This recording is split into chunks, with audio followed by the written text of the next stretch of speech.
go ahead and Well, start. I guess I'll talk about the, About the, okay. You going? Okay. With the stick in this situation, as you hold it, towards your metal, it's got the metal and it's got the flux on the outside. And as you bring the stick close enough to the two metals that are grounded, you will just like strike it off, and you will form an arc. It's just like plasma in between the metal and the electrode. And as it's doing that, there's actual electricity that's being ionized through the air and stuff. And the flux will start to vaporize, forming this gas shield around your weld. And now with all forms of welding, the actual fusion that takes place, the heat created by the electricity flowing through the metal starts to melt the metal, and what forms what you call a puddle. And the puddle is the actual liquid metal that you're maneuvering. And since it's liquid, the physical separation goes away. It's now one blob of liquid metal in this bowl shape. And as this electric arc passes through, this metal starts to dissipate down into the puddle, adding to the puddle. And with sticks, you have to keep feeding it down. And you want to keep like a, depending on what metal thickness, you want to keep about a 1/4 inch away from the metal. And some common problems with keeping a puddle are, or like if you have a puddle and you don't move fast enough, your travel speed isn't fast enough, or you are not feeding it down enough, the arc can get longer, or you can have too much metal in the puddle and it'll start to come up.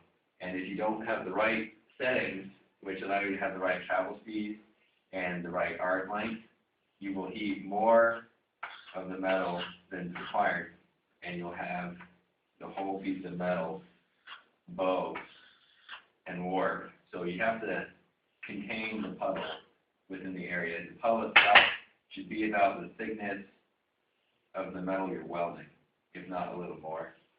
And you're, depending on what kind of weld you're doing, you want to have a nice,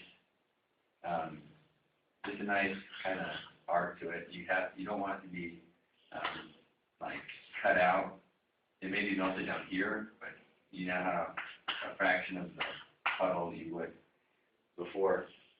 And if you had a nice puddle like this, it'll normally reach like most of the way through the piece of metal.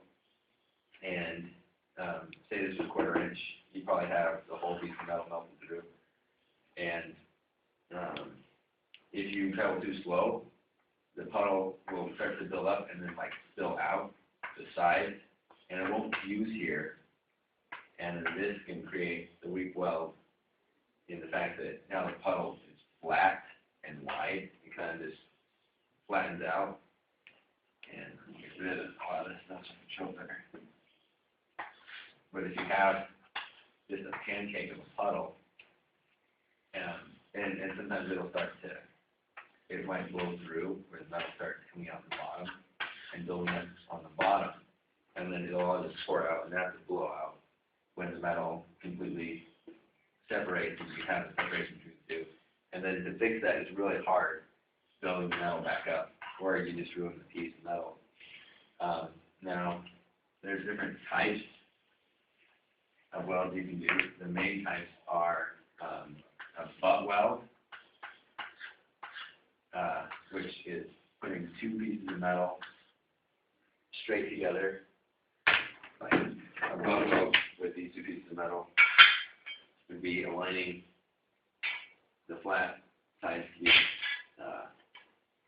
parallel and flush with each other. And then you would run a weld along the seam of the metal. A different kind is a lap joint. And a lap will be the two pieces of metal overlap each other as they sit, like, I think I'll just drop the side views. And the piece of metal isn't, they're not facing each other. And so when you weld this, you put your puddle on this side and you turn the piece over and put it on this side.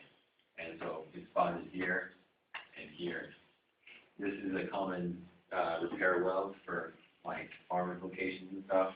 And some people, instead of putting a butt weld, they'll throw a piece of metal on top and weld each side, and then they might do the same on the other side, which would significantly strengthen it, but normally in an application like that, they don't know how to weld, and it just breaks apart, and there's way too much metal there, so if it's done right, then that's stronger, but besides the butt weld and the lap, there are the T-joint, which is putting a piece of metal flat against another one, and you would weld on either side.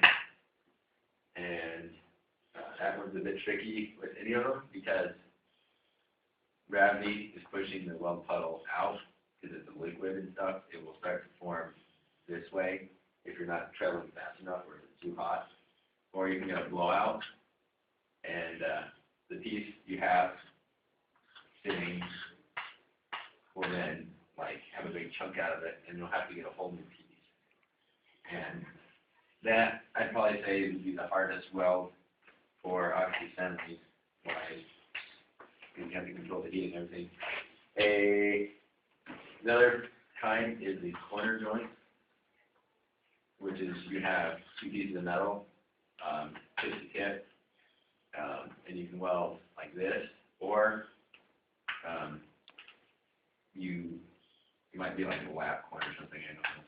Or you have the corners like this, and you weld right here and right here.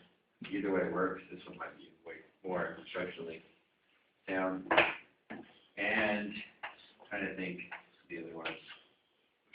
I don't think there probably is, but I can't remember.